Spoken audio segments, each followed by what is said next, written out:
Yes, the first session in case number 5125 before the Provincial Court of Badajoz is resumed. A question about the organization. It's just that I've been asked. Let's see. Today is June 2nd, I think. Yes, June 2nd. So tomorrow is Wednesday the 3rd. Testimonial evidence. We finished the testimonial evidence. Morning and afternoon. Just to clarify, in case they need to catch flights or similar, for Wednesday 3, Thursday the 4th, morning and afternoon. In the statements of the accused, until Friday at 2 p.m., 1:30, 2 p.m. I'll give him the last word and that's it. The weekend and Monday, the 8th and 9th, the 8th and 9th for closing arguments. 8, which is Monday morning and afternoon. If we finish in the afternoon, well, that's great. If not, then the 9th. But on Tuesday the 9th, no matter what, at 2 p.m., the trial ends. The arguments, as I told you, 30 minutes, between 30 and 45, not 46, 45, and that's plenty of time, so that you can defend your points of view. Because the most important thing is the evidence, all right? If you...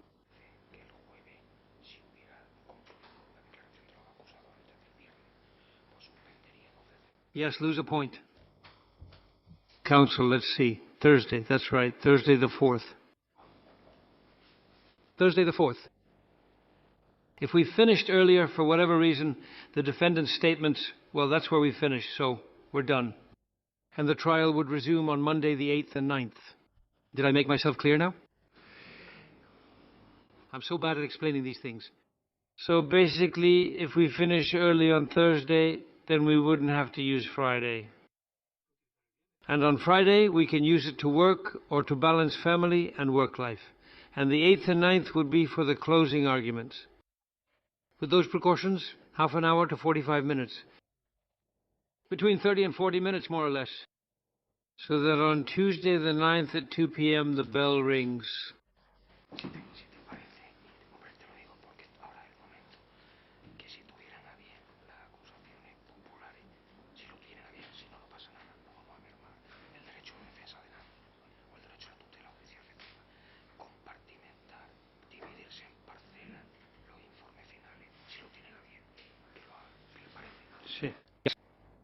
We had talked about this as well, as the reporting judge points out to me. If you agree, it's just a suggestion that doesn't have any real value. But it's just a suggestion. The private prosecutors could divide things up among themselves. If you agree, in the arguments, each one would have their own section. Well, as they wish. It's just about avoiding it. So that the arguments don't overlap.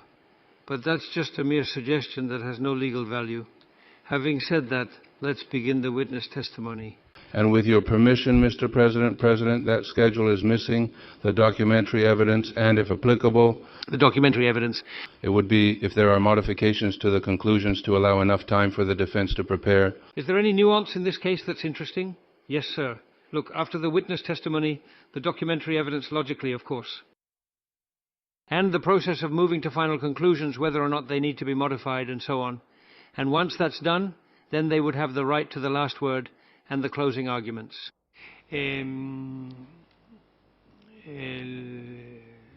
But that doesn't change anything. And regarding the issue you've raised, the court will resolve it when appropriate. Of course, the witness testimony and documentary evidence, exactly.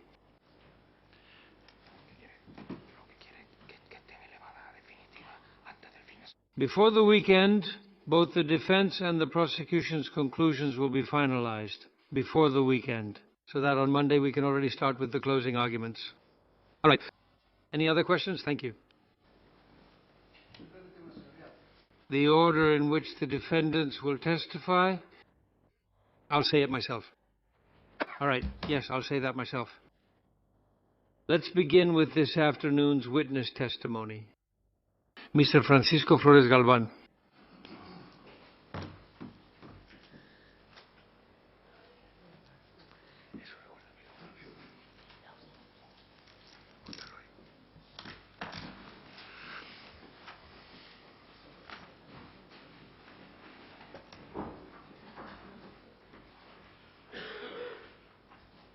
Keep quiet. Yes, have a seat. Mr. Francisco Flores Galván. Yes, what is your profession? I am the head of negotiation for coordination of human resources, application, staffing, and RPT. Thank you. From the Badajoz Provincial Council. The Provincial Council of Badajoz. Do you swear or promise to tell the truth? I promise. Do you know the defendants who are back there? Yes, because of work. Do you have any relationship with any of them? Do you have any openly hostile relationship or close friendship? No. Do you know them as co-workers? As co-workers. Are you obliged to tell the truth? Yes. Were you called by one of the defense attorneys? Mr. Del Pino, you may speak. Thank you very much, Your Honor. With your permission. Please approach the microphone. Don Francisco, good afternoon. Good afternoon. Look, I would like you to tell us, specifically in the year 2022, if your job position is the same one you just mentioned to the President of the Court. Yes, the same one. All right. Could you very briefly explain to the Court what the functions of the RPT office are, which you head as the chief of that office? My job was to supervise the creation of all the files that were going to modify the RPT, and then to have them signed and approved by the directors and politicians of each area. Besides you, were there other colleagues who were part of that office? Yes, there were 2 other colleagues. All right. Specifically, the colleagues who worked with you, were they Mrs. Carmen Morales and Maria Jose Cuenda? Yes. All right. With your permission, Your Honor, I would request that the witness be shown page 310 of the preliminary proceedings. 1154, which is Police Report 18224 from the Central Operational Unit. 1154, page 310, 310. 310. All right, let's see if we can find that.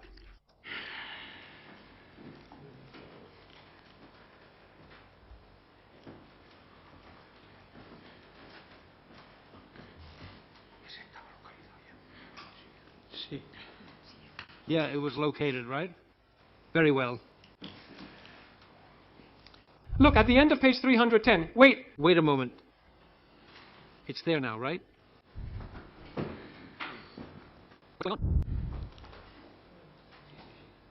Yes, ask the question. No, I don't see what I'm looking for. At the end of page 310, there's an email down there. Let's see. Okay. Thank you. There it is. That's the email I'm talking about a little further down. There it is. Look, there's an email at the end of that page sent from a corporate account, negociado.orpta.negociadorp.com, to the attention of Maria Emilia Parejo Gala, the director of the Culture Department, on Thursday, October 20th, 2022 at 10:30 a.m. To which a file is attached, a Word file, with a transformation form. Do you remember that email, Don Francisco? Yes. I've seen it, but one of my colleagues sent it. All right, let's see. Look, what does the Culture Department specifically ask the RPT office for? What exactly are they requesting, and for what purpose? They request the original form for the coordinator position, a modification form, and an annex for the supporting report. Thank you. Therefore, was the request from the Culture Department for you to provide them with a position transformation form? Yes. Are there different models or formats of job position forms within the RPT office? No. Yes, there is a creation file, another for transformation for civil servant and labor positions, and then there is a creation file for senior management and temporary positions, and a modification file for senior management and temporary positions. Okay? Okay. Therefore, you handle different types of position forms. The Culture Department requests a transformation file from you? Yes. At any point, did Ms. Emilia tell you anything regarding what she wanted to process, what she wanted to propose for processing? No. All right. Let's see, look. I would like, Your Honors, for the witness to be shown the notarial record that was submitted by this defense during the preliminary proceedings, specifically the email attached to it dated October 26, 2022. October 26, 2022. The reporting judge is going to step out to look for that document.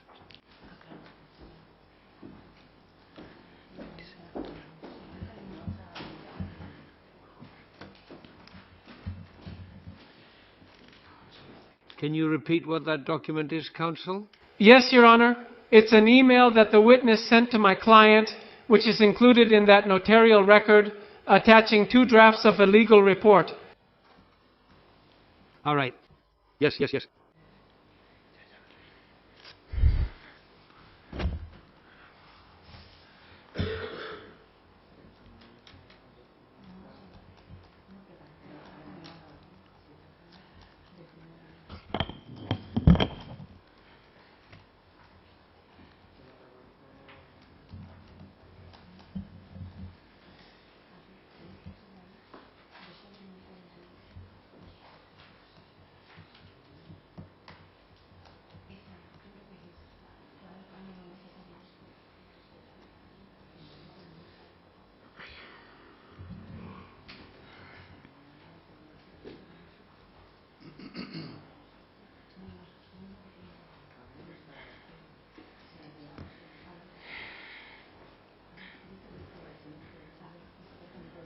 Thank you.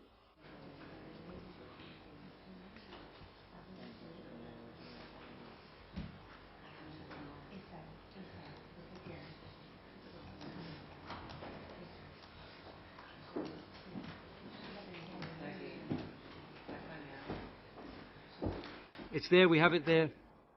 Yes, Your Honors, it was filed in the electronic case file. The defense submitted it. You have it. It's this.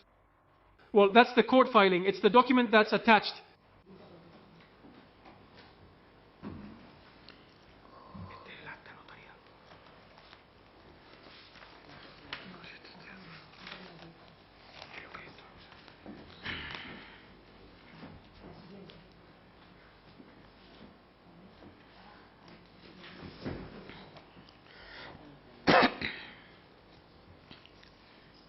And below,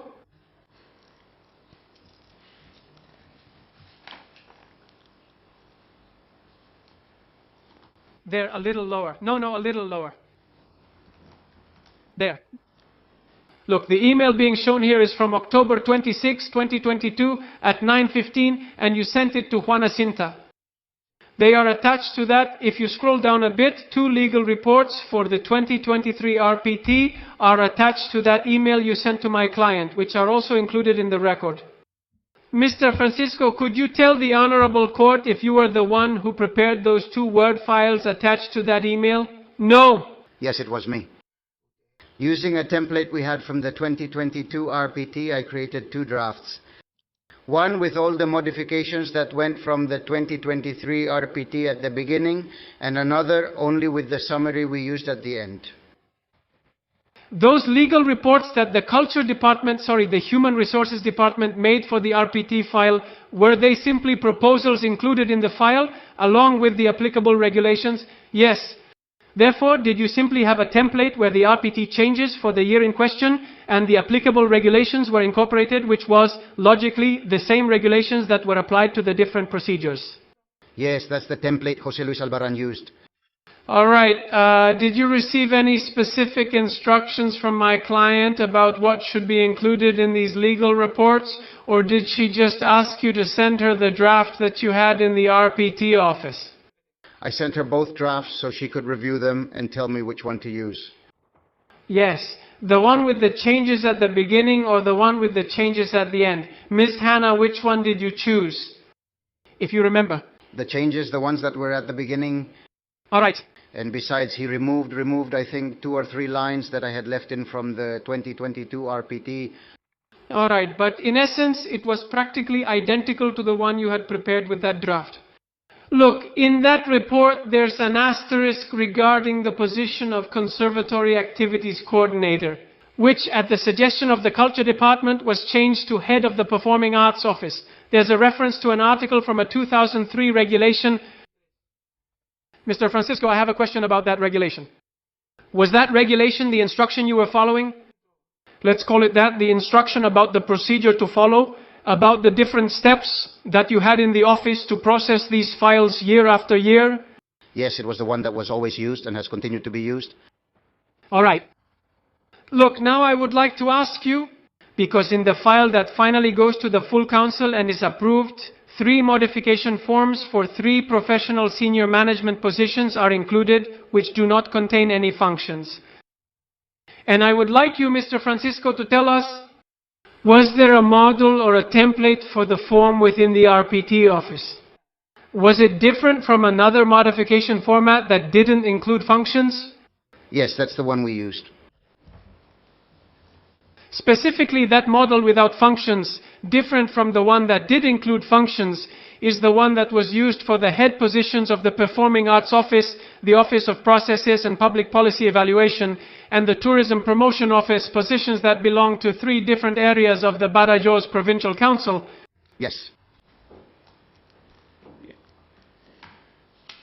Look, I'm finishing up, Your Honors. I would like you to inform the court about one particular matter. Mr. Francisco, was the processing of these RPT files, which went to the plenary session with the Provincial Council's budgets, a slow and calm administrative process, or was it the opposite? No, quite the opposite. There were days for weeks when we stayed working until midnight. What was the reason for that urgency, for the speed with which you had to work? Because we had to process all the files. After the files were approved, we had to enter all those changes into the SXLM Human Resources Program. And after that, we had to complete the personnel budget section to prepare the budgets. Thank you. And is it true that you had to collect documentation from many different areas, from many different people, which would get delayed, get changed, or not arrive at all? In short, was it a very complex administrative procedure because of the coordination of so many people who had to provide documentation for that file? Yes. We had to keep track of whether the area director signed, the deputy, everything. All right, look, those transformation, creation, modification forms, with or without functions, that were being added to the file, digitally signed by the different people in charge. Mr. Francisco, did they go through the filter, through the MA, through the hands of the Human Resources Area Director of my client, or did they go directly to the RPT office? No, they went directly to the RPT office, and then we would gather them all together and send them to the Secretary's office. It was purely a bureaucratic matter, I understand. Yes. All right. Lastly, and with this I'll finish, during the processing of this procedure, did you see anything suspicious, anything that stood out, anything that was different from the usual handling of these files, either before or after? No. Also, regarding that modification, if I remember correctly, we had a lot of work because an autonomous organization was created, Restaurant new, completely new. And besides, we were dealing with the issue of changing the specific pay supplement for the comptroller, treasurer, and the secretary. No more questions. Thank you. Madam Lawyer, you have the floor. With your permission, Mr. President, Your Honors.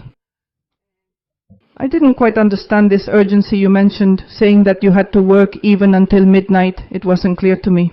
Could you explain a little better why there was this specific need to work overtime? Why the urgency? Because the departments would request things for the following year.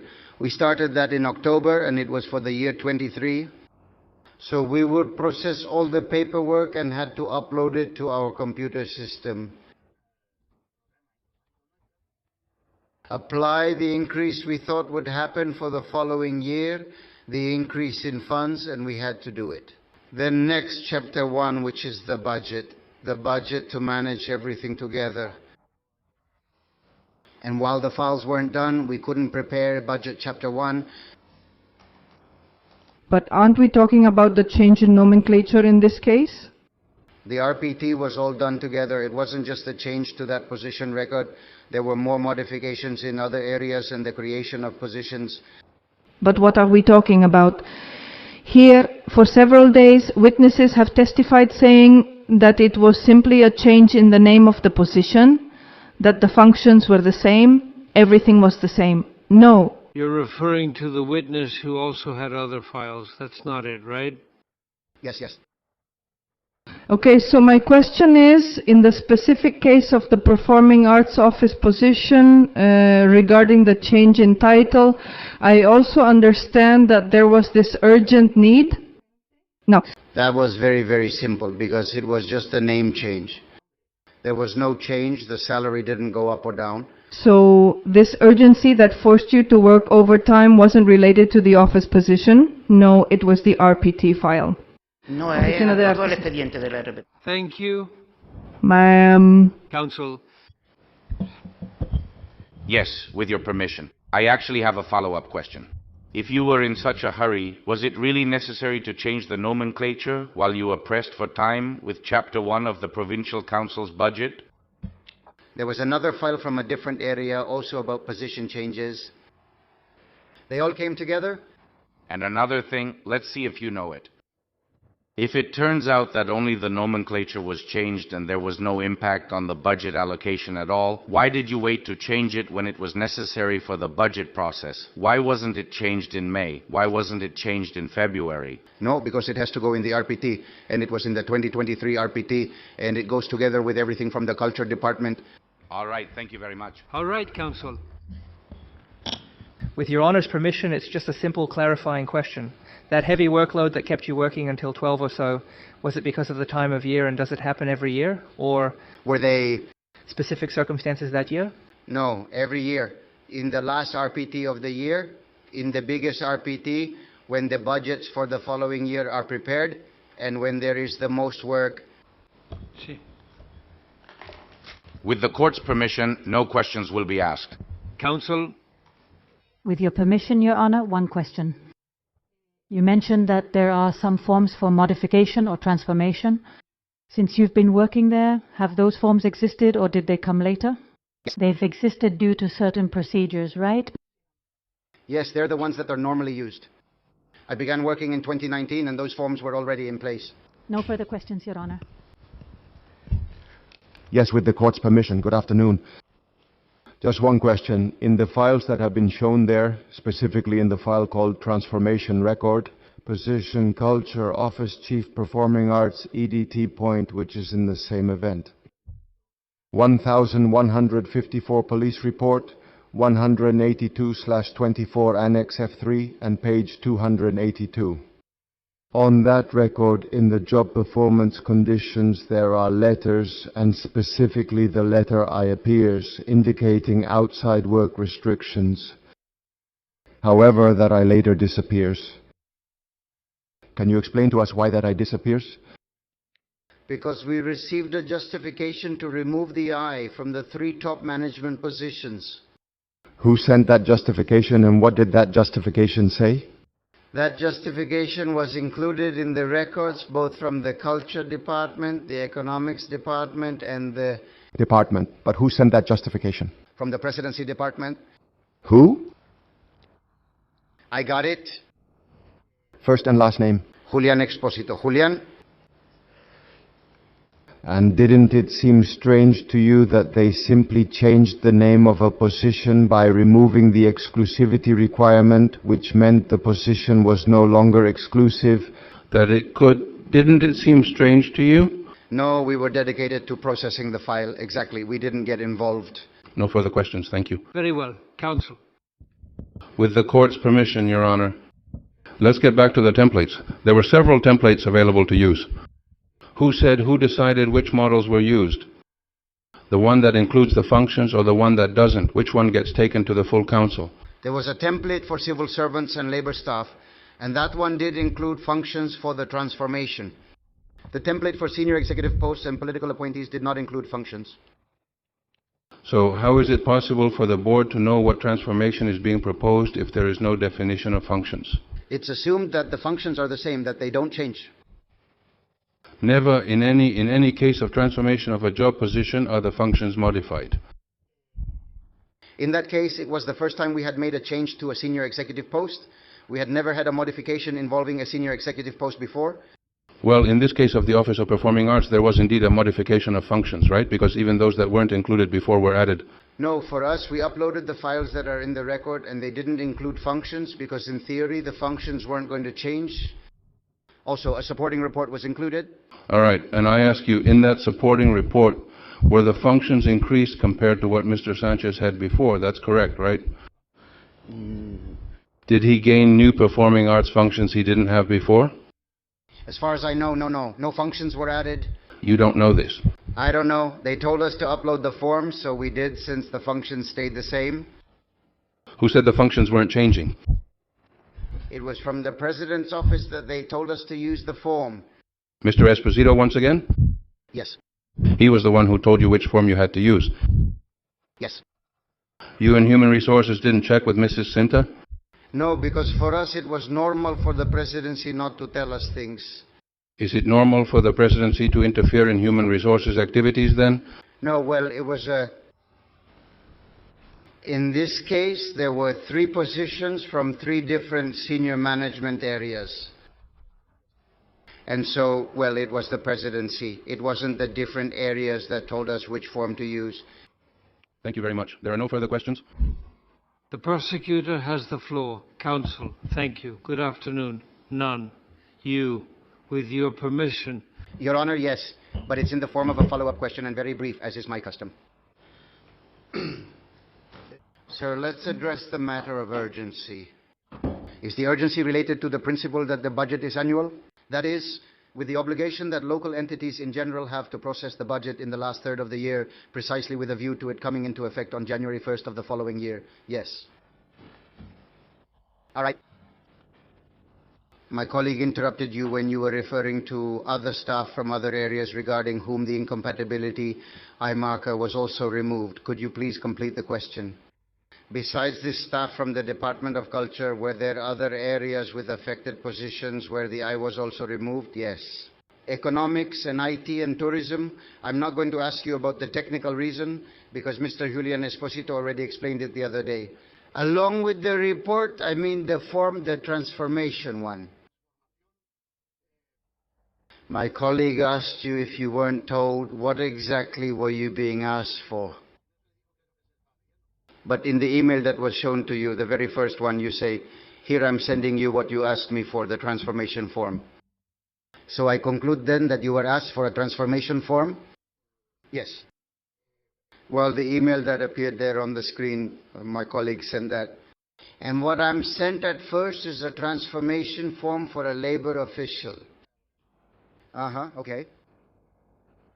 In addition to the function forms, a report was also included. Look, I have seen 2 reports in the court file. One report, let's say, is short, with a very brief justification, just a single line, and another report justifying the modification is much more extensive. In the end, the one that was included was the extensive report. Do you remember? I don't know, the supporting one. We received a report, and the one that arrived was the one anyway. It's in entry 83, document 7, Your Honor. The detailed report clearly explains the reason for the change. And the last one,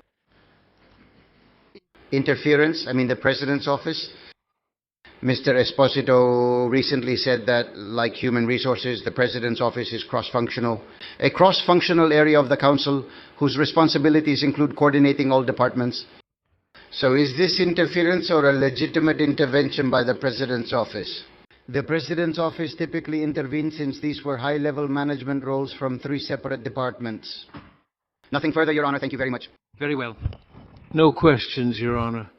Yes, counsel. Thank you. Yes, with the court's permission, no questions, Your Honor. Well, thank you very much. You may step down. Thank you. Let's continue. Ms. Maria Jesus Bernaldez, please come forward.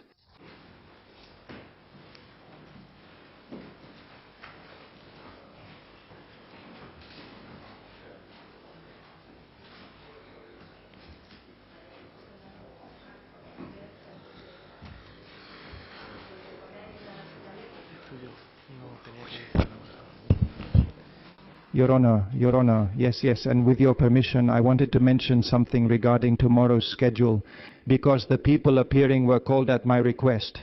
But I expect it will take little time, very little, because it's just to justify the use of the term hermanito, etc. Since they're scheduled for 10 and the UCO arrives at 11, I'm telling you this mainly to make the most of the time, to maximize our time, because I expect those testimonies will be very brief. All 4 testimonies? There are 3 because one has already testified today, that's true. Yes, sir. But there's no time left to ask them to come earlier. Yes, thank you. Yes, Our experience is that these civil guard officers are usually very punctual. They even arrive early. As soon as we finish with your witnesses, if they're here, we'll start. Thank you. All right, thank you. Well, let's see. Are you Maria Jesus Bernaldez Adam? Yes. Do you swear or affirm to tell the truth? Yes, I promise. What is your profession? I'm the head of the control section. From the Provincial Council of Badajoz Computing. Please speak louder. Yes. I repeat it, I mean... Move closer and raise your voice as much as possible. Good. It's not the fact. You swear or affirm to tell the truth, right? Yes. Do you know the gentlemen and ladies who are here as defendants? Yes. I know most of them. Do you have a close friendship or obvious enmity with any of them? No. Do you know them as co-workers? Of course, exactly. You are required to tell the truth. Yes, this witness has been called by Mr. Letraro. You have the floor. Briefly, just once. Yes, very briefly. Look, specifically, I would like you to speak into the microphone. I've already told you 73 times. Speak into the microphone. Forgive me, yes. Yes. See, Doña Maria Jesus, look, I would like to ask you, your job position, the one you hold, what is the exact name of the position in the organizational chart of the Human Resources Department? Head of the Control and Inspection Office. Of Control and Inspection. Well, how long have you been in that job position? I've held it since 2020, but I've been in the office since 2002. So...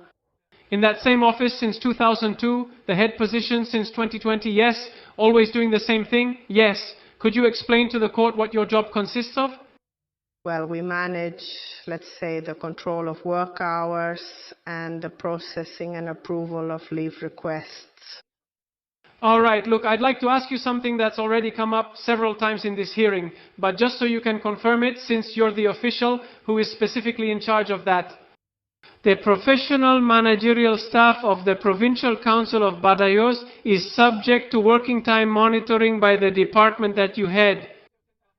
No? Well, and since when has this been the case? Always me. Since I've been in the office, the management staff has never clocked in. All right, look, does the title of the office you hold imply that you inspect the staff of the Provincial Council? I would like to ask you, Mrs. Maria Jesus, if from the Human Resources Department, and specifically from your office, do you carry out an inspection, a supervision of what the staff in other departments do in their day-to-day work, their functions, for example, culture, which is the department involved in the matter at issue here? No, we do not monitor the daily work they do from our office. So you don't know and are completely unaware of the specific tasks performed by the workers in the culture department or any other department that is not human resources, is that correct? That's right, okay. Look, and with this I'll finish. Since 2017, Mrs. Maria Jesus, when Mr. David Sánchez Pérez Castejón was hired as an employee of the Badajoz Provincial Council until his resignation, could you tell us if in the office where you work, any complaint has been received, any report, even an anonymous one, raising any kind of complaint regarding the professional conduct of this gentleman? No.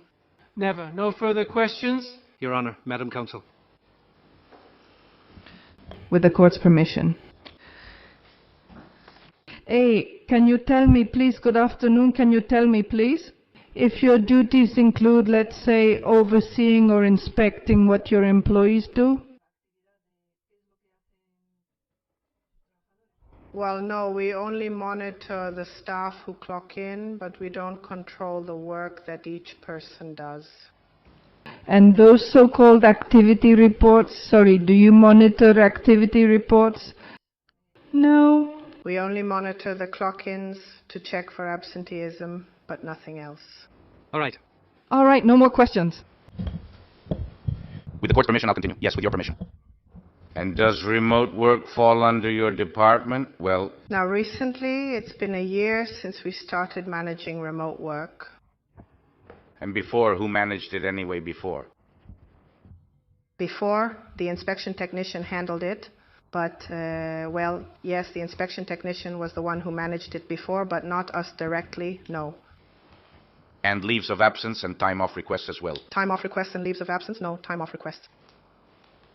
Well then, leaves of absence. Who handled that? Leave of absence is handled by the administration service.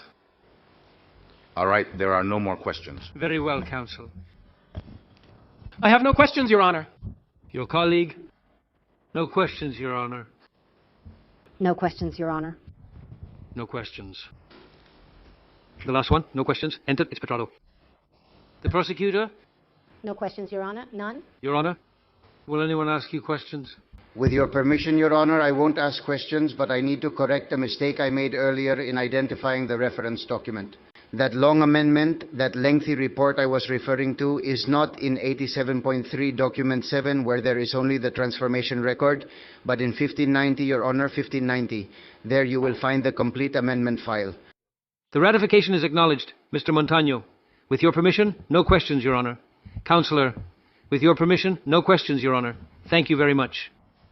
You may leave now. All the best. Next witness. Please be quiet. Thank you. No, no, no, no. Thank you. Thank you.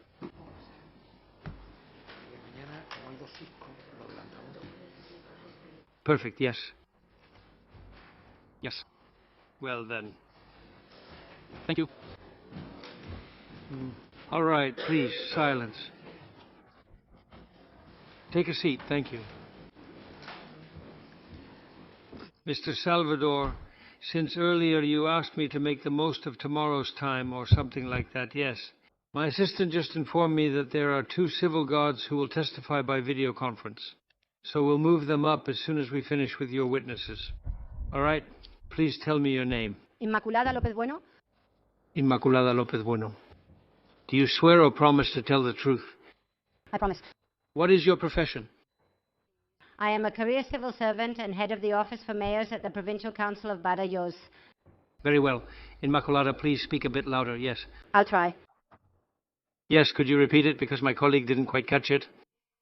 I am a career civil servant in the position of head of the Office for Assisting Mayors at the Provincial Council of Badajoz. Very well, thank you.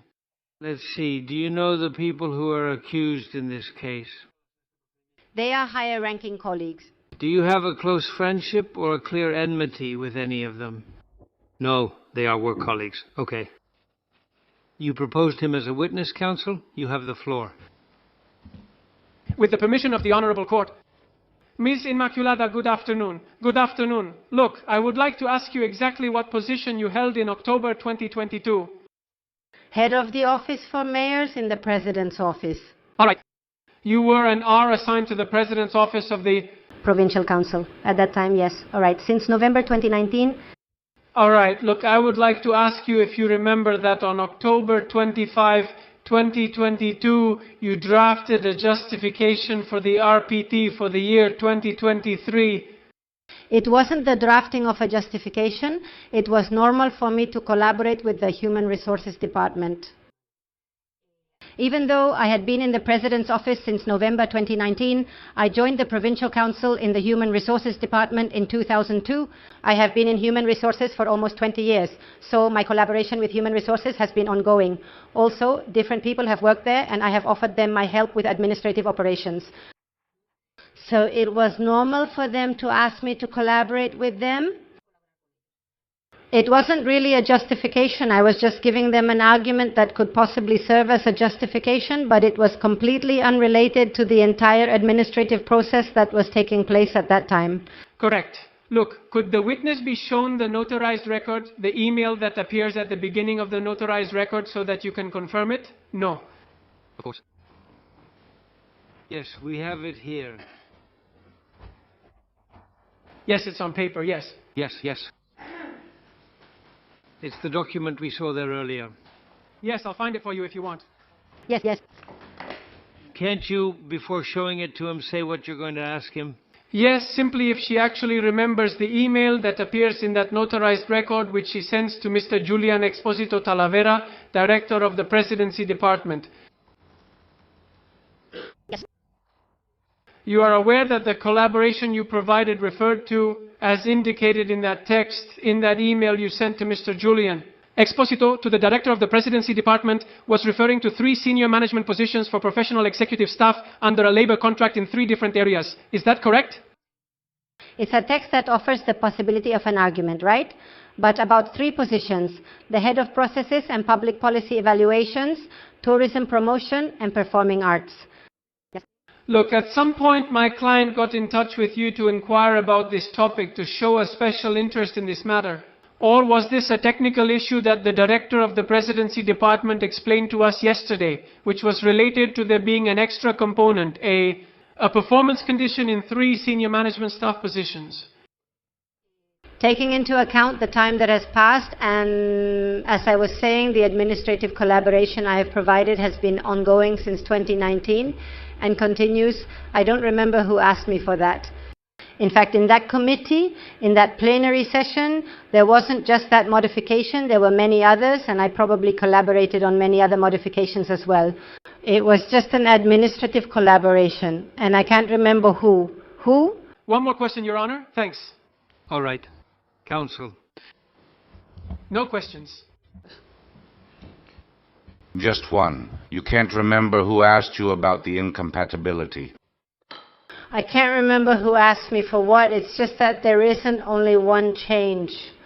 I mean, my administrative collaboration out of collegiality is routine, not continuous, but it is frequent.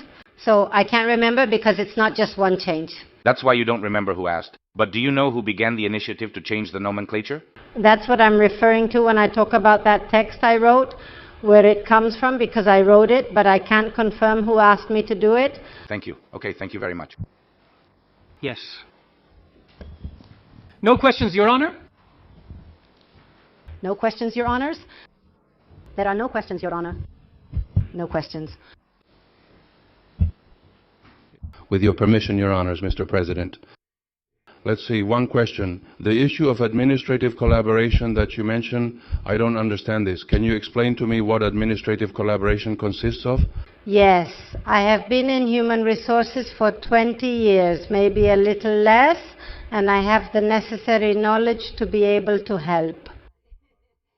I have the necessary knowledge so that out of camaraderie I can help those people who have succeeded me in my position in human resources.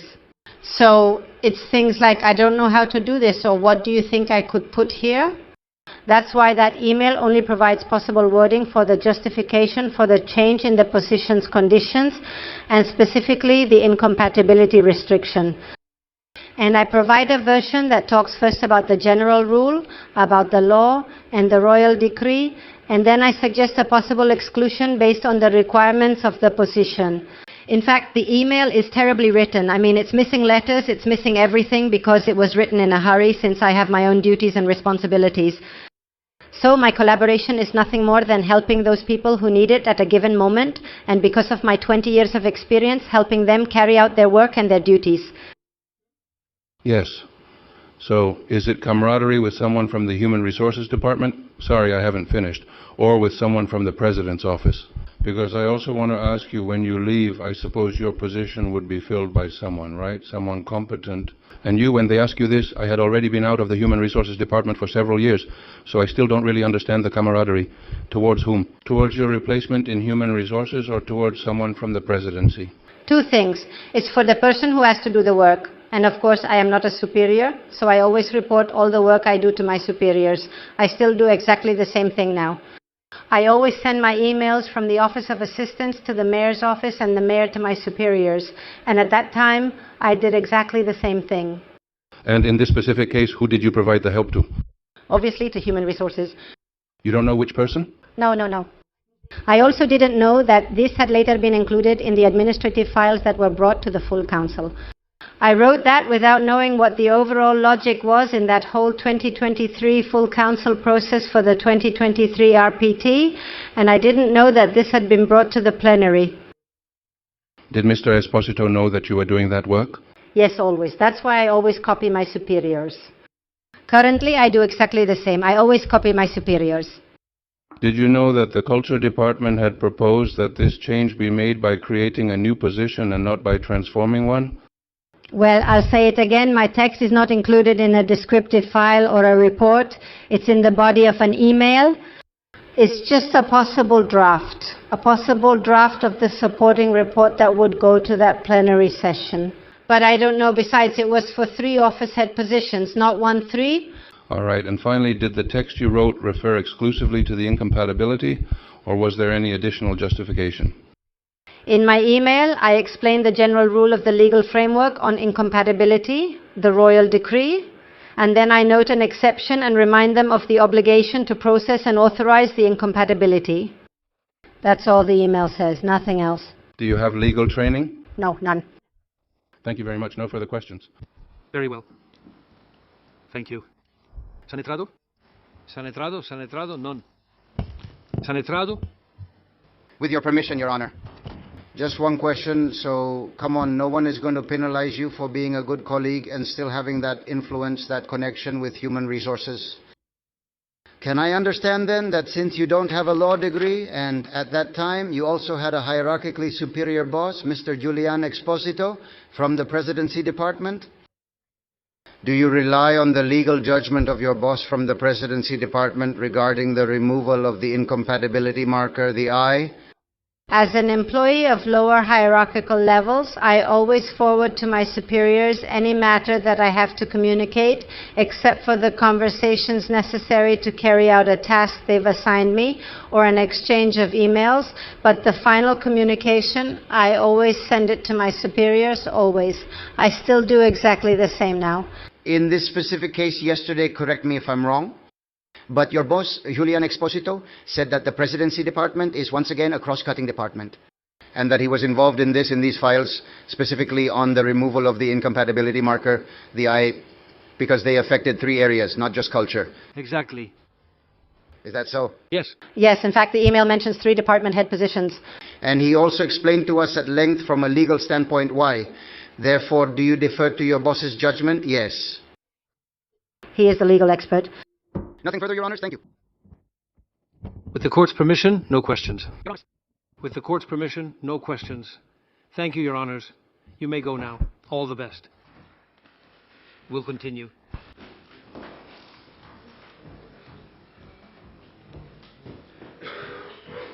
Cristina Correa Cruz.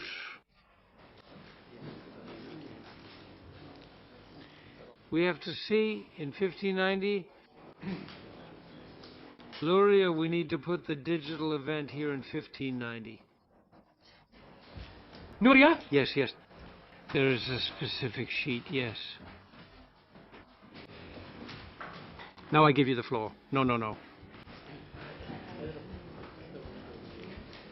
Good afternoon. Please sit down. Thank you. Ms. Cristina Correa Cruz, that's you, yes. Please be quiet. Good afternoon. Do you swear or promise to tell the truth? Yes, I swear. What is your profession? I am a civil servant with the Regional Government of Extremadura in the Corps of Senior Legal Specialists, currently seconded to the Provincial Council of Badajoz. Do you know the defendants sitting back there behind you? Well? Some of them through work relationships. Do you have any close friendship or clear enmity with any of them? No, none. Do you know any of them from work? You must answer truthfully or face imprisonment. All right. Mr. Del Pino, tell me, digital record 1,590, right? Right? Your Honor, not only 1590, it's 1590 and 375 documents, 2, 3, and 4. You're going to ask questions about this, right? Yes. Hold on, we're going to find it. Yes, 375.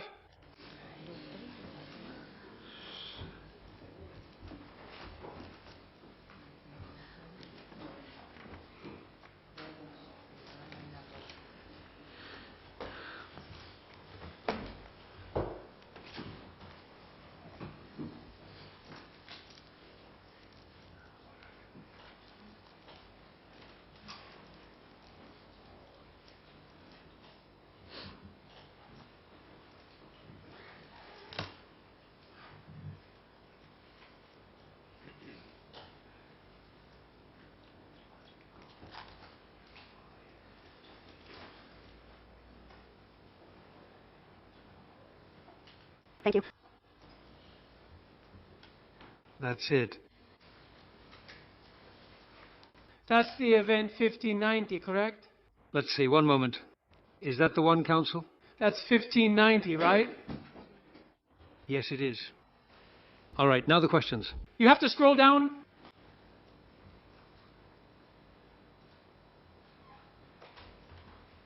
Yes, well, I imagine you will recognize it. Yes, it's one of the reports you issued for the investigative proceedings at the request of the investigating authority. Go ahead, ask the question. Yes, first of all, the ratification of the reports you have issued for this investigation.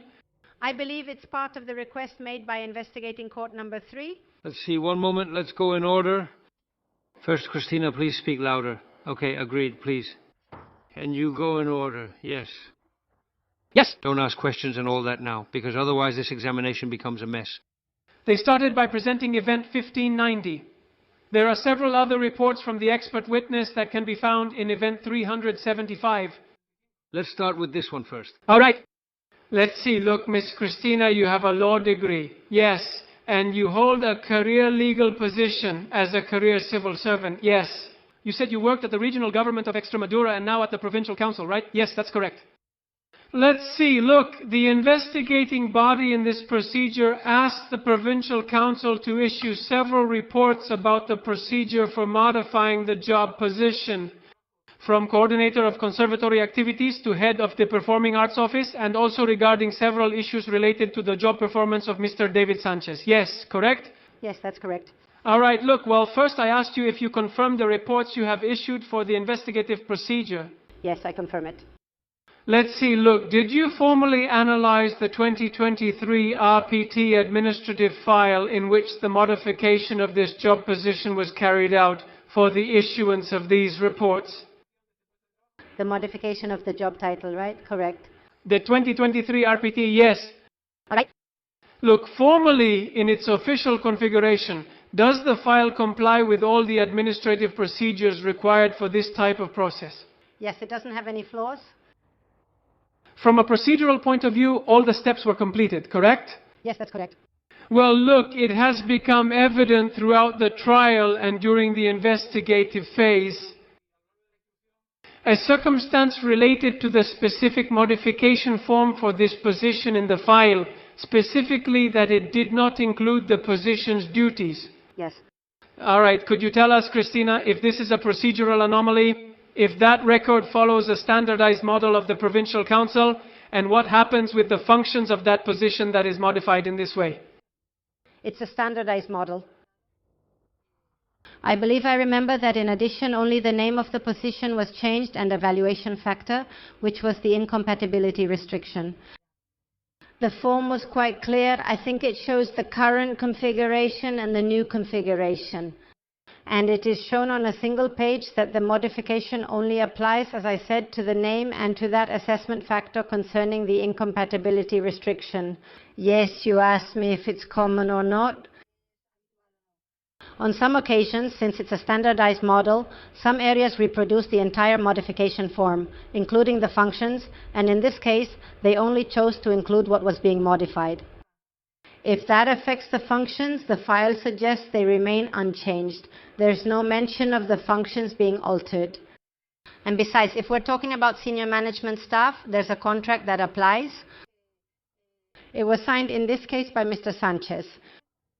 And in that contract, each and every one of the duties assigned to him appeared, not only in the contract, but also in the actual posting for the position that was advertised. Look, in this regard, let me ask you, Ms. Cristina, has there been a significant change in case law in the Supreme Court regarding the legal nature of an RPT? And, following that change in case law, job position listings are considered for all purposes an administrative act, correct? Yes, it's not a regulation, but an administrative act. Therefore, the 2023 RPT, specifically regarding that record without functions, repealed the 2017 RPT where the original record with the functions appeared, or are both records included in the personal file of the job position? I understand that if we're not excessively formalistic, they are included because there wasn't any information that wasn't already there, or the functions didn't appear in that second record, so therefore a position can't exist without functions. It was obvious from that record that it remained the same. Therefore, would the minimum requirement for job listings established by Article 34 of the Public Service Law of Extremadura be perfectly met in this case for this job position with the original job record, which is not repealed by the 2023 one? Yes, that's correct. All right, look, but it's also a very significant issue. Is it true that in that same file there were 2 more modifications for 2 other professional management positions under the senior management labor regime that follow the same job description model without functions? I seem to remember so. All right. Look, now I would like to ask you, I'm finishing up. Yes, about the issue of the incompatibility factor.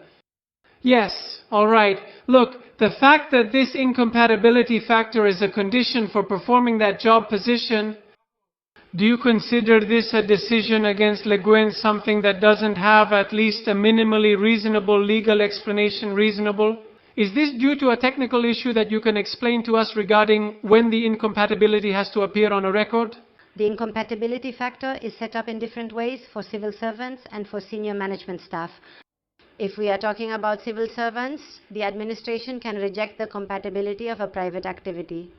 In those cases where the I factor appears as an evaluation factor, and in those cases where the supplementary remuneration exceeds 30% of the basic remuneration. Because obviously if the incompatibility factor appears in a job position, it's because it is having an impact on the remuneration. In the case of senior management staff, this impact will not occur because incompatibility applies by operation of the law itself. The Basic Law on Local Government, in its 15th additional provision, the Incompatibility Law in its Article 16, and, in the case of the Provincial Council, the body's own internal rules established it this way. And I know that the senior management contract also established the full dedication required for the position. Therefore, we can say that incompatibility here was irrelevant, whether it was included or not. All right, in any case. And has this also been the subject of a legal report from you for the investigative proceedings? In the personal file of this worker that you analyzed for the issuance of that report, is there any request prior or subsequent to the 2023 RPT? No, regarding compatibility, there isn't any. All right, look, please wrap up. Yes, very briefly, Your Honor. Look, I would also like to ask you now about a practical matter, because you were the person who succeeded my client in the position of Director of the Human Resources area. Is that correct? That's correct. All right, and specifically I would like to ask you how the Human Resources Department handles in this type of cases regarding job positions that do not belong to the Human Resources area. Well, it acts at the request of the corresponding area, the area that is promoting the creation or modification of a position. That's what's happening. Correct. Do you, from Human Resources, get involved in judging the suitability or appropriateness of an organizational matter, such as the title or functions of a job position, when it is proposed by another area of responsibility, like culture? Generally speaking, no, unless we see that the job description or justification contains some criteria or reasons that do not match those of other positions of the same nature. And with this, Your Honor, I am finished. Look, as a result of the 2023 RPT, did the employment contract of Mr. David Sanchez Perez Castrejon undergo any kind of change to its terms and obligations? No. No further questions, Your Honor. Thank you. It's your turn. With your permission, we're going to ask questions. I was coming, no. With your permission, I won't ask questions. Very well. Is anyone going to ask a question about the adjustments? With your permission, we will not ask questions either. No questions? Your Honor. Gentlemen. No questions, Your Honor. With the court's permission, I'll ask 3 questions. Yes. Ms. Cristina, regarding the modification of the staffing plan in October 2022, which removed the exclusivity restriction from Mr. Sanchez's position, yes. Is there any economic report in the administrative file that justified that the value of the position remained the same, despite losing exclusivity? I recall that no, there was no modification or change in the compensation. No, the question is specific. Is there an economic report on record? I think I remember that there isn't. No economic report was made. As the person responsible for the personnel department, could you tell us what technical criteria were used to validate that a senior management position would keep 100% of its compensation after the ban on engaging in other private activities was lifted? Well, precisely, it was irrelevant that it was previously in place because by law it was already incompatible. The fact of removing it does not mean that from that moment on it becomes compatible. It remained exactly as compatible as before. Or before it was compatible, it wasn't incompatible? No, it was incompatible because the regulation requires it. So the RPT can't include something that goes against the regulation. It was incompatible, and after that it continued to be just as incompatible. Was any specific legal report prepared to assess whether removing the incompatibility for this particular position was in line with the limitations established by Law 5384 for management personnel? Yes, it was done. I saw the file afterward, but it's not included. I haven't seen it. Yeah, it's just that I wasn't in human resources at that time. What I've seen in the file isn't included. No, it's not. I'm not aware of it. No. With the court's permission, Your Honor, where were you working when the procedure to modify Mr. David Sanchez's position was carried out? You were the director of municipal cooperation at the time when the position was modified, right? Yes. As director of municipal cooperation. You were already in the council. All right, but your knowledge of this file, from what you've been asked, doesn't come from you knowing the facts at that time, but rather because you were shown the documents afterwards. Is that correct? I learned about them through my role after becoming Director of Human Resources. Yes, but you said, no, I don't know them, and you haven't told us your position. You mentioned being in the council, but didn't specify your role. In the legal department? In the legal department, yes. I'm a civil servant with the government of Extremadura. Yes, she did tell us that, but it's also true that you are, sorry. The lawyer asked the question, and you addressed the court. You're also in the Cabinet of Judicial Affairs. Yes, the moment. That's right, isn't it? Yes, on a one-year secondment. All right, and the Judicial Affairs Office, what is it responsible for, please? It handles legal matters, the defense of the City Council, and legal advice. No, legal and judicial are different. Judicial, yes, but you are in a position called the Office or Cabinet of Judicial Affairs. Yes, and I ask you, are you the legal advisor for the Provincial Council, or are you in charge of matters related to ongoing judicial cases? Judicial matters, judicial matters. Yes, well, you have been appointed to that position since October 25th of last year, right? No, since March 1st of this year.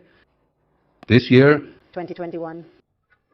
All right, I have here an appointment signed by Mr. Ramón Díaz Farias from October 29th, 25. He appoints you as a legal advisor to the Judicial Affairs Office. You are Cristina Natalia Correa Cruz, right? Yes.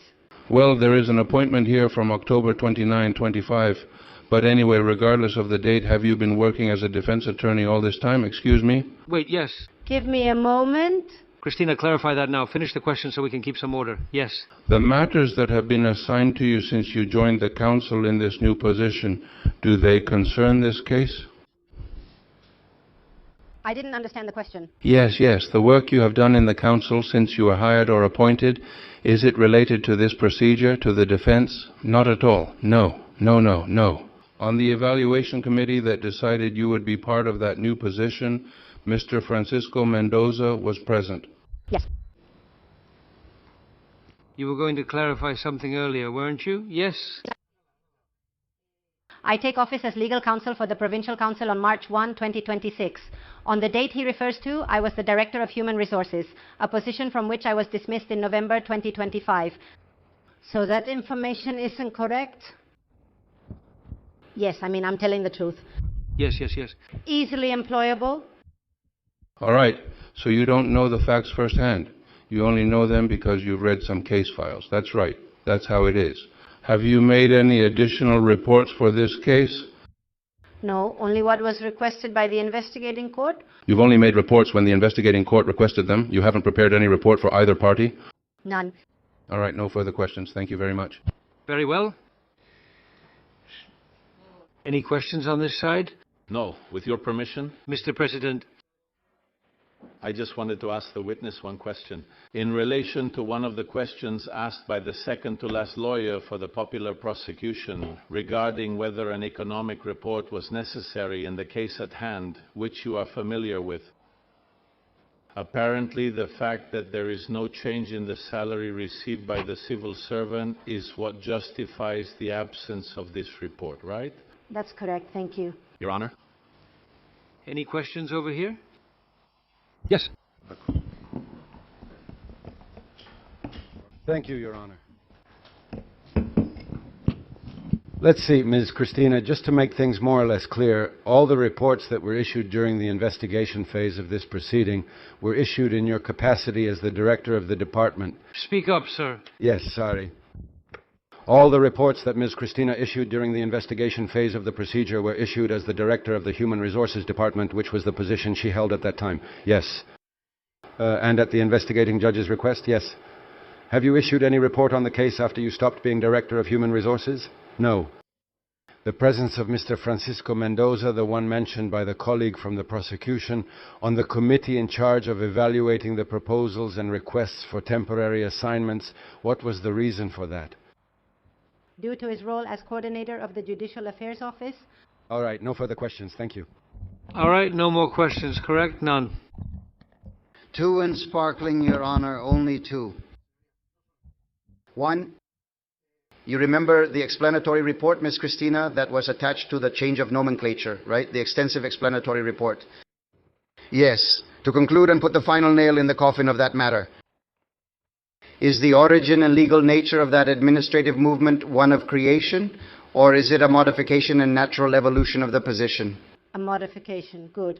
And the second and very last question, about whether or not the matter needed to be submitted to collective bargaining. I'm going to forget about the regulation, the so-called 2003 regulation. In 2022, the Provincial Council's internal regulation from 2019 was applicable, right? Yes. Thank you. That regulation exempts modifications and conditions of senior management positions from collective bargaining. Yes, and Article 13 of the Basic Statute also... Basic Statute of Public Employees. You have a question, Your Honor. Thank you. With the court's permission? No questions. With the court's permission, yes, I will ask a few. Ms. Cristina, good afternoon.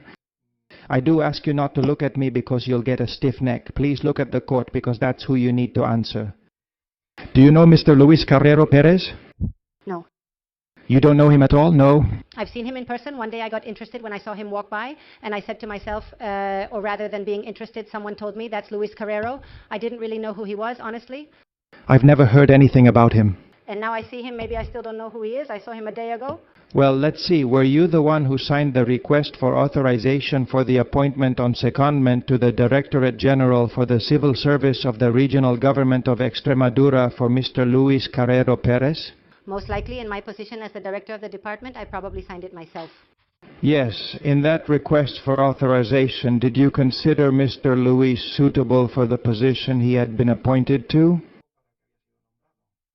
Yes, because that's what the evaluation committee proposed. All right.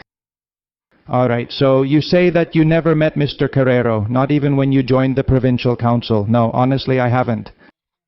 Have you heard or do you know if anyone in politics, in the civil service or at the Provincial Council? Or has anyone suggested the name of Mr. Luis Carrero to fill this position? Well, as far as I know, no, but I do know that he was the only one who applied. I do remember that. Yes, you do remember. Yes, do you remember if the position of head of the section for coordination of centers and cross-border activities program was a position that had a specific remit? Or was it more of a cover to do the work for Mr. David Sánchez? Of course, formally it had content. That's what I was able to see in the file. Otherwise, it wouldn't have been processed. It had content, but you didn't follow up on that job's performance later? No, nor of most of the positions in the Provincial Council. All right, there are no further questions, Your Honor. Very well, Ms. Cristina, you may leave. Thank you. Mr. Ramón Díaz Farias.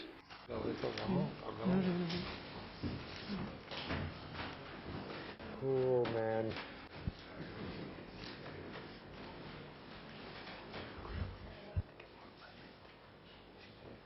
Thank you, Mr. Minister. Thank you, Mr. President.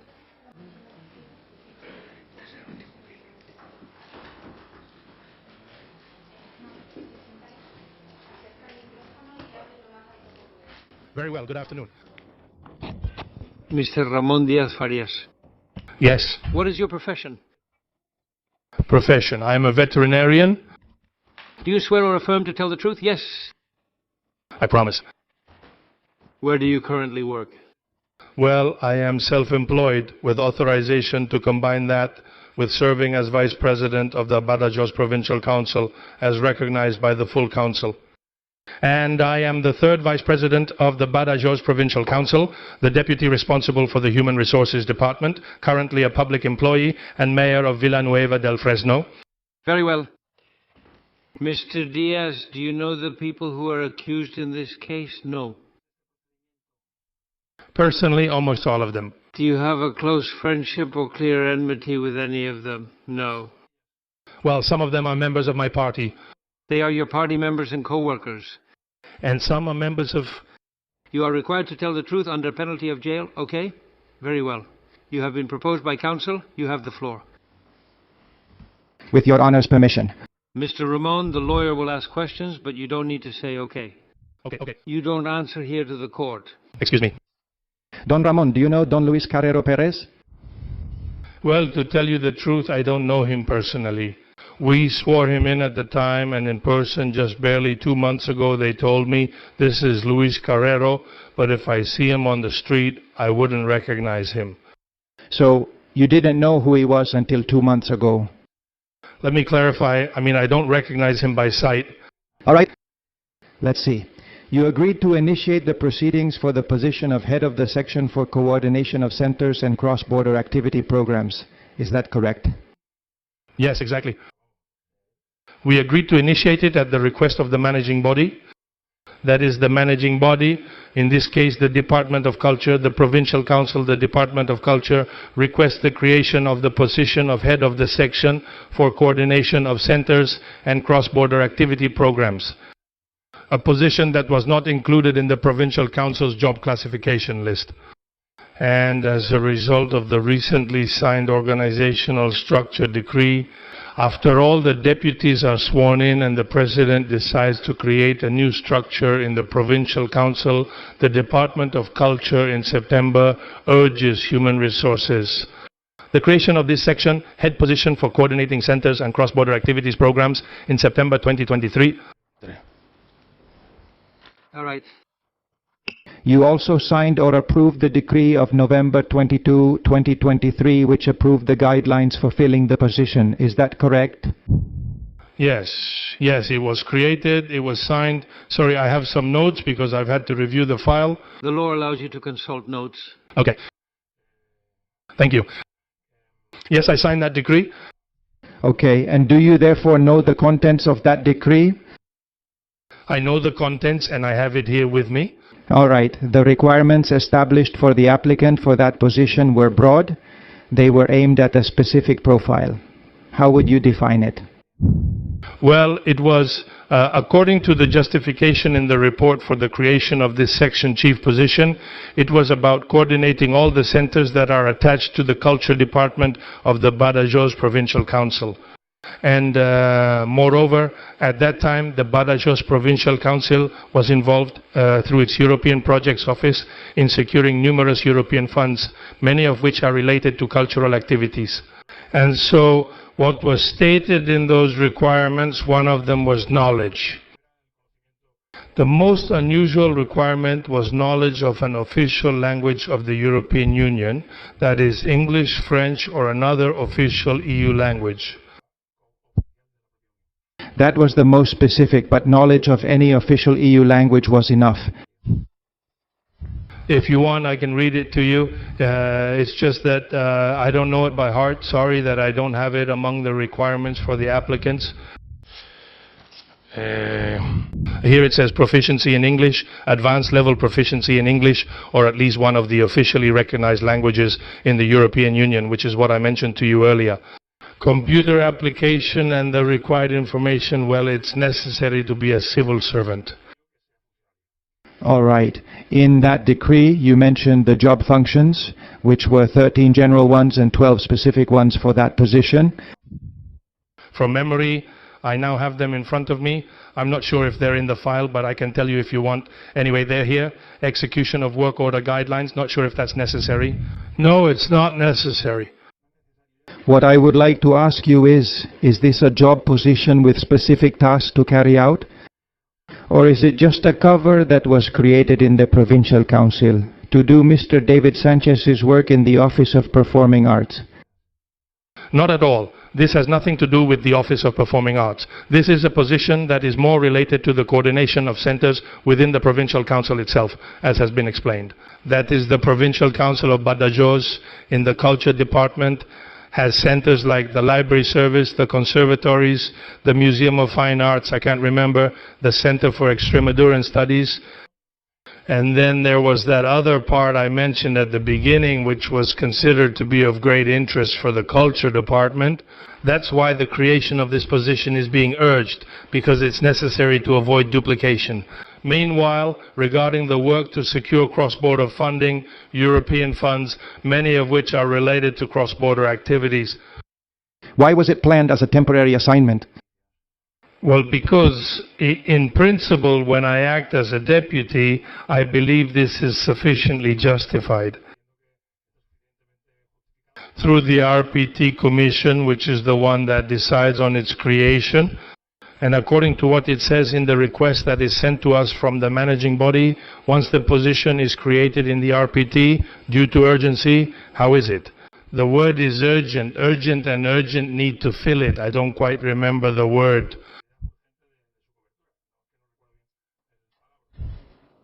It says that the immediate filling of this position cannot be postponed and is urgent. All right. Could it be unavoidable and urgent because they were applying for European Union funding? Well, no, the funds were already there. They were already there. The funds were already there. The funds had already been requested, and funds were being obtained from the union itself. In fact, I think there was a pretty interesting project that eventually fell through that didn't come to fruition. I don't remember the amount. I don't know if it was about 1.5 million euros approximately. That didn't happen, but there were already funds that justified the need to manage it. all right. Was the decree you signed published, or was it something secret that nobody knew about? It was given the same publicity as all similar positions on the employee portal, and I suppose that's what the technician said.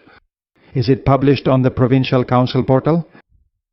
It must be published on the Diputación portal, as stated in the various reports that accompany the creation and filling of this position. Do you know whether this was communicated to the unions? Yes, the creation of the position was communicated to the unions. Yes, the publication of the decree by which the job position was announced. I don't have it here, but I suppose all of this is obviously communicated to the unions. All right. Afterwards, you signed the announcement on December 5, 2023, in which the list of applicants for this position was published. Do you remember that? You're telling me the date? The date, December 5, 2023. Yes, I have it right here in front of me. December 5, 2000. I signed it on December 5, 2023. You signed it, and the only candidate listed is Mr. Luis Carrero Perez. Luis Maria Carrero Perez. Was he the only one who applied for this position? Yes. This time, yes. And did you consider him suitable for that position? I don't have to consider him suitable. There was a panel here, an evaluation committee, which is the one that conducts the interview and evaluates based on a project. A report that Luis Carrero himself submits with his application, Luis Maria Carrero, and in his presentation, this selection committee later on. On December 14th, according to what I have here, well, they consider that this person is suitable for the position they are applying for. All right. And then on December 26th, you signed their appointment to a temporary 2-year posting. Yes, before that we would have to request compatibility approval from the Directorate General for the Civil Service, from the General Directorate of Public Function, Ministry of Finance and Public Administration, of the Government of Extremadura, which replied on December 19th. And, well, afterwards a proposal report is issued at the request of the Directorate of Human Resources and Internal Affairs. At this moment, Cristina Natalia Correa Cruz and the head of management service, Inmaculada Cordon. This is on the 21st and the 26th. You know, we're close to Christmas time, and I don't remember well. The 26th, the appointment to the temporary assignment is signed and resolved, effective January 1st, 2024. It's coming. Please finish up. Yes, and two very specific questions. Before Mr. Luis Carrero joined, did you know anything about him or had you heard anything about him? Okay. I don't know him, or no, if I tell you I don't know him now, I didn't know him before.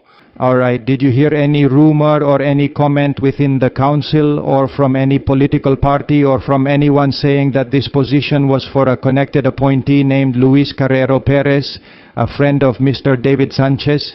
It's just that I just don't know Luis Carrero and well, so yes or no? No. All right. No further questions, Your Honor. Your turn. Can I drink some water? I brought water. I have some in my backpack. Yes. Yes, of course. Go ahead, drink some water. With the pot noisy, I won't do anything. Please wait while the witness drinks water.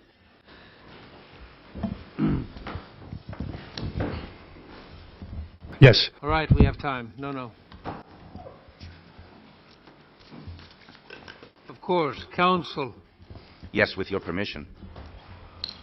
Let's see. You say that you signed off on the start of the proceedings on November 13th, 2023. Do you know how it's possible that on October 30th, 2023, you wrote an email to David Sanchez and Luis Carrero saying, as soon as you join, I want to spend at least a week here to support you? And then, in turn, Carrero replied to David Sanchez, I have no news or schedule about when you'll be joining. The last thing Candelias told me was sometime in November. That is, if you signed the start of the procedure on November 13, these are the events 2,937 and 2,938. 2,937 and 2,937 and 38. That email is sent to you here. There are two emails. David Sanchez to Luis Carrero Perez, and then Luis Carrero Perez replies to David Sanchez. On what date are they? On October 30th, 2023. Now ask the question. On that date, then, how is it possible that if you signed the start of the procedure on November 13th, 2023, how could they have known that this procedure was going to move forward? Who did you talk to about the fact that you were going to sign that order a month later, or 15 days later? Who did you talk to so that they would know? Yes, the question is clear. Answer. Yeah, sorry, but it's just that I suppose this is when we go, but I don't know exactly what you're referring to. But when a new position is created, that position is already public, because to create the position, it has to be submitted to the Information Committee, well, to a series of previous bodies first, the negotiation table, the RPT committee, the Information Committee, and the full council, full public opposition. And afterwards, well, it will have to be provided for. I have no idea about what you're telling me. I think I have followed the order that is established. Look. One thing, I asked counsel the following. Obviously it's public, but how did the gentleman, apparently, according to that email, know about it before you did? That's the question, right? Thank you. I don't know. All right, please continue, counsel. Well, let's see. Who do you know for sure could have known, as you told us? Well, the previous procedure. Who can tell us the names of the people who already knew about that preparation? What was being prepared in this file? Because when you sign the start of the procedure, someone drafts the beginning of the procedure. Someone, or do you draft it? Everything? Who did you rely on to draft the start of the procedure you signed? For me, the person from the management service is the one who uploads it to the platform, and at all times the process is followed, including prior review. That is to say that there is funding in the personnel budget chapter of the Secretariat of Intervention. That is to say, the position from the RPT has been created, and then the decree you mentioned is published. But the people's names, not their positions, I mean. Can you tell me the name of the person, or do you not know? You sign, you log in, you turn on the computer, you see what's on the platform, and you sign it, but you don't know the people behind all that work. Well, but it's easy to find out. The Diputación de Badajoz has a computer program, but you know that. Do you know the people? No. I don't know the people. There are no more questions? Counsel over there. They are going to ask questions. Hello, Your Honor. Just one question. Good afternoon. Let me see. I wanted to mention something. You, in response to the lawyer's question about the decree you signed on December 5th, right? You said you read it, and it states that only Luis Maria Carrero had presented himself as a candidate, correct? Yes. Okay, and you said in this case, yes. Is it because you know that in other cases it's normal for more people to apply? Well, in the case of the follow-up coverage, only one civil servant from the administration applied as well, who is the one currently holding the position, yes. Afterwards. Come on, it's normal that there could be one or several. It's normal, that depends on the interest and the type of position. Okay, well, you may ask more questions, gentlemen. Yes, with the court's permission. Good afternoon. Tell us, you have stated that the immediate filling of the post through a temporary assignment, which is an exceptional procedure, was justified by claiming there was an unavoidable urgency.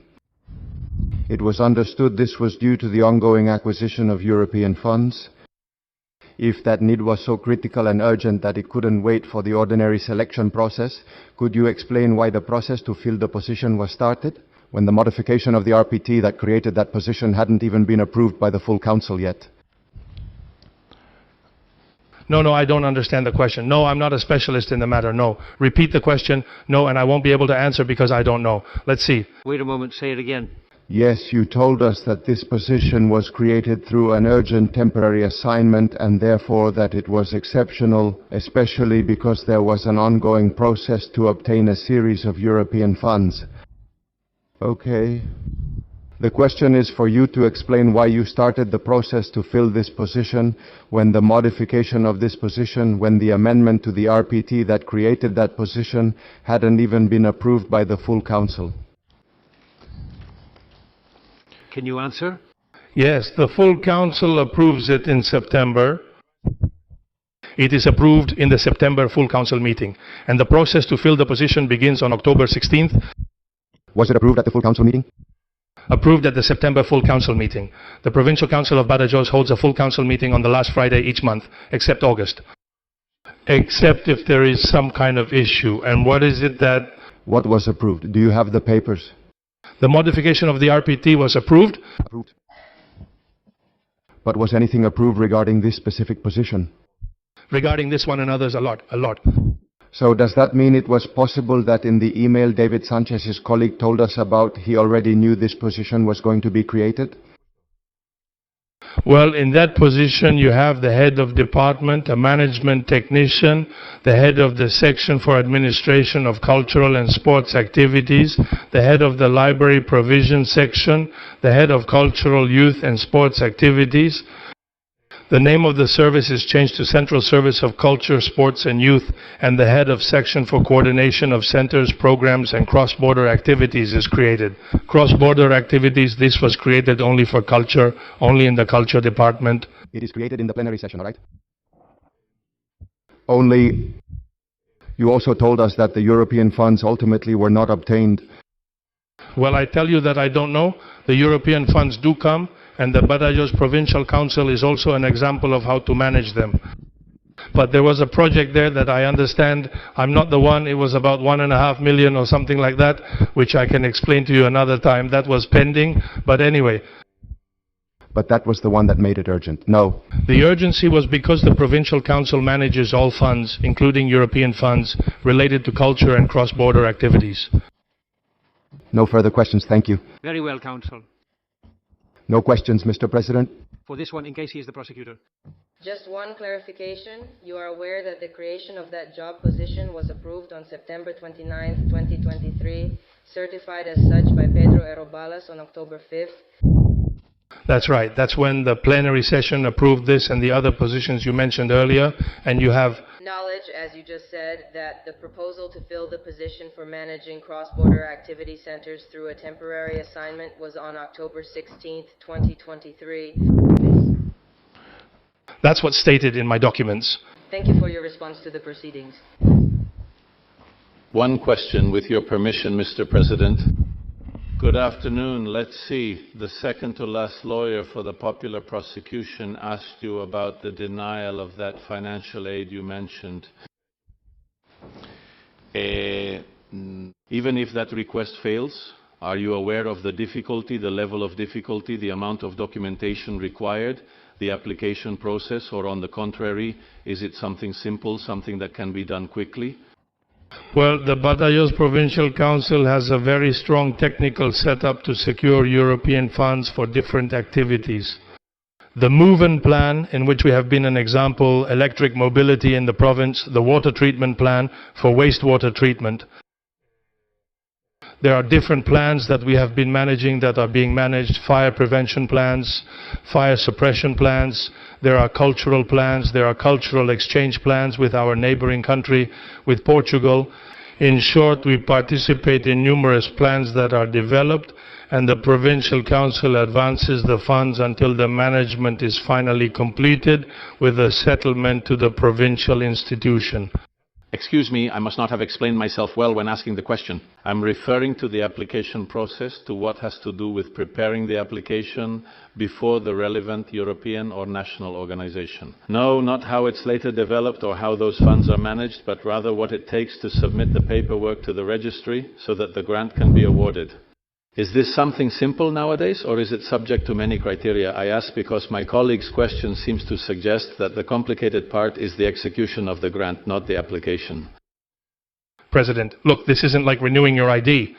You have to go to Brussels, you have to know where European policies and guidelines are headed, and then align provincial public policies with that, with the European strategy. So first, it's not easy to figure out the purpose of those European funds, and then it's not simple to develop the projects and fix any mistakes that might come up.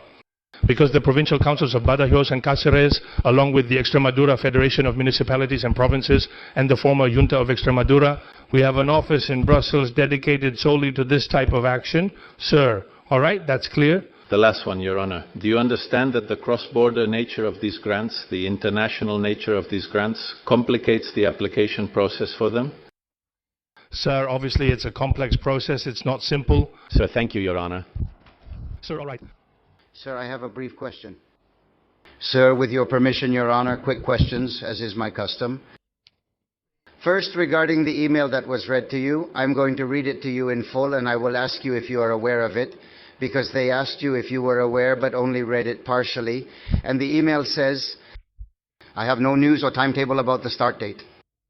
Email from October 30th, page 66 of docket entry 2888. The last thing Candalijas told me was sometime in November. I was making your plans because I'm afraid this is going to take a long time. At Moncloa, I already revealed the secret, but since the date changed and I can't say more, I'm unsure how things will unfold. That's exactly what this email says. In any case, you have no knowledge of the conversation or the context in which this conversation takes place, right? I can't be aware of all the emails. I have an email here that says, creation, good morning, Cristina. Following Manuel Candalijas' instructions, I'm sending the date for the Assistance Department head position. This is my only email from September 15, 2023. I have no others. If I also had the emails of the staff of this place, the question isn't very appropriate, but anyway, go ahead, Counsel, as is my custom. 4,157, Your Honor, may he be shown the docket entry, please? It's the union announcement of the positions that were going to be opened that year, made on September 25, 2023. And it serves to prove that it was already public knowledge. Let's see. That's it. Now ask the question. Yes, sorry. What? 4,157. I think it is. 415, 4,157. One moment. Because we provided it ourselves in one of our documents. 4,157, 4,000.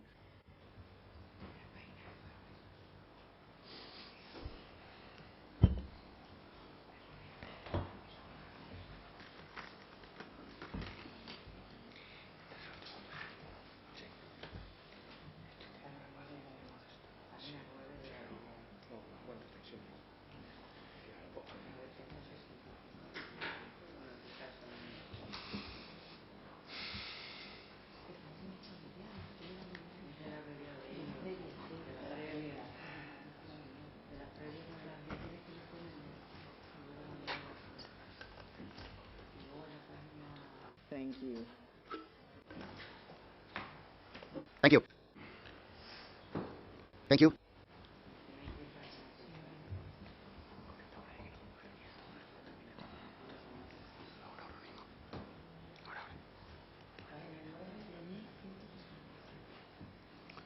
4,157, 4,157, let's see.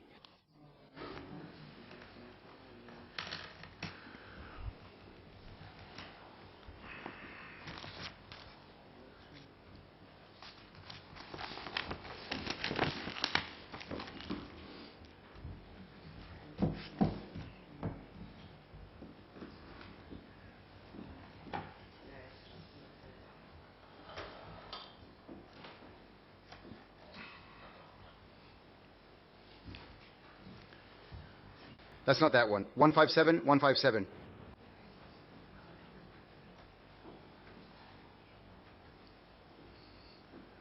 Four 157, 4 157, 157. 4,157. 157. I have it here under another event number. 4.157.8, 4.157.8. It's a motion for reconsideration, and it's the document attached to that motion for reconsideration number 8. The motion for reconsideration, for more details, is in 414-4149. Is it this one, the USO one? Exactly. All right, let's see. One moment, Nuria, don't move. Ask the question. Let's see. This is a USO announcement. From September 29th, as stated in the email, it's a general information email from the Union Sindical Obrera. And already on the date, September 29th, a month before this email, from Mr. Carrero to Mr. David Sanchez. If you scroll through the document to the end, which has 3 pages, all the way to the last one, there it's marked in green. Even though it's there, you can read it, even if it's vertical. I can't read it. Can't you see it? Come on, if I had that eyesight. With that veterinarian's eyesight you have, you can't see it. My hand is clean. Section Chief of Coordination of Centers and Cross-Border Activities Programs, among many other positions. All right, so... Ask the question. Is it reasonable to think that any person, anyone, could have already known a month before this email that this position was going to open? Obviously, let's see. I suppose, well, I don't know, because I don't see it. I'm taking a leap of faith. I suppose that list will be the list of all the positions that were created, that were modified in that RPT, in that modification of the RPT that was brought to the plenary of no. No, that's not it. It's the typical union email that says, "Good news, comrades, we've done it." At the negotiation table, it says such and such. Listen to me, counsel. Don't ask the witness if something is reasonable. Ask the witness something he knows, something he has seen or hasn't seen. It's just that he's telling me he doesn't see it, Your Honor, so no. I can explain to you what happens in similar situations, which I suppose is what that email is trying to say. One moment. Please. We're assuming that you can read the content of the email. It's simply an announcement in which the unions, well, are congratulating. Ask another question. I mean, yes, you've already asked it after all. All right. We've finished today's questioning, counsel. That's it. You say you're going to ask a question. You say you're going to ask one question. I'm telling you very seriously. By some sort of procedural magic, you ask 7, and all of them are irrelevant. I'm not going to be more generous with you, counsel.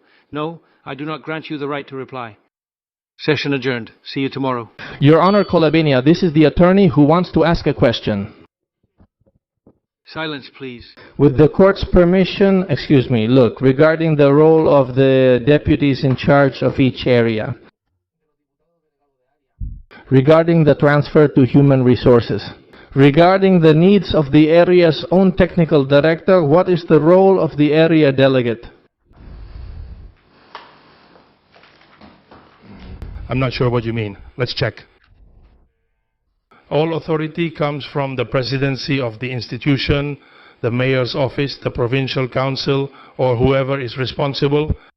And in a structural decree or in a delegation approved and ratified by the full council itself, powers are delegated to the different delegates. So within the powers that each delegate has, they have those delegated by the presidency, which can always be reclaimed by the presidency.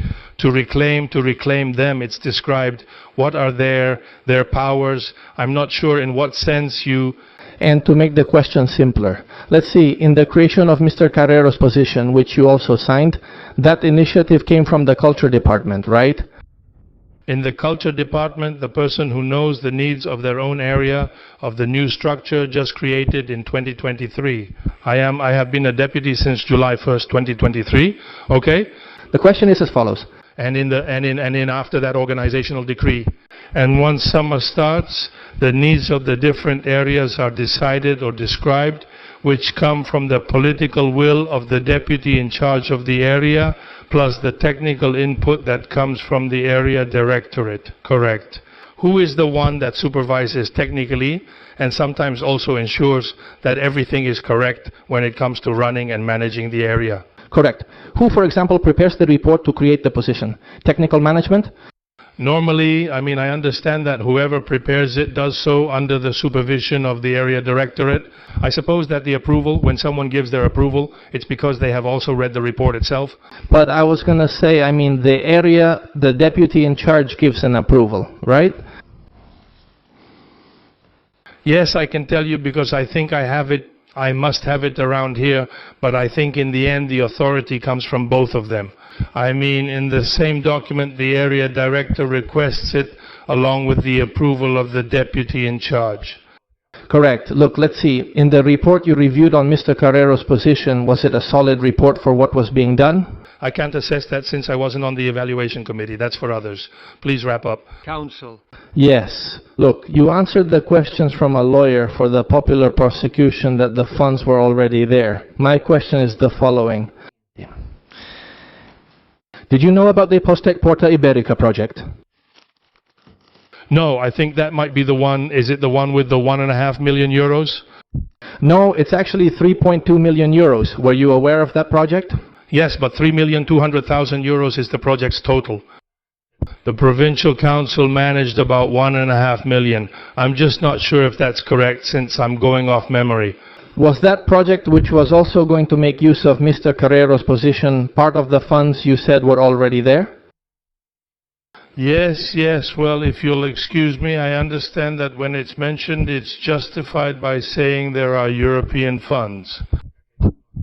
I can tell you that as the mayor in the previous term, there were European funds allocated for the cultural promotion of our province and cultural exchange with our neighboring country, Portugal. And I understand that this falls within the policy of the Provincial Council to attract funds with Portuguese partners. In this case, and even on other occasions with other partners, we are also part of different international cooperation bodies. The last question. There are no more questions. Your Honor. All right. Thank you very much, Don Ramon. We're done for today. Tomorrow at 10 in the morning, the session is adjourned. Thank you.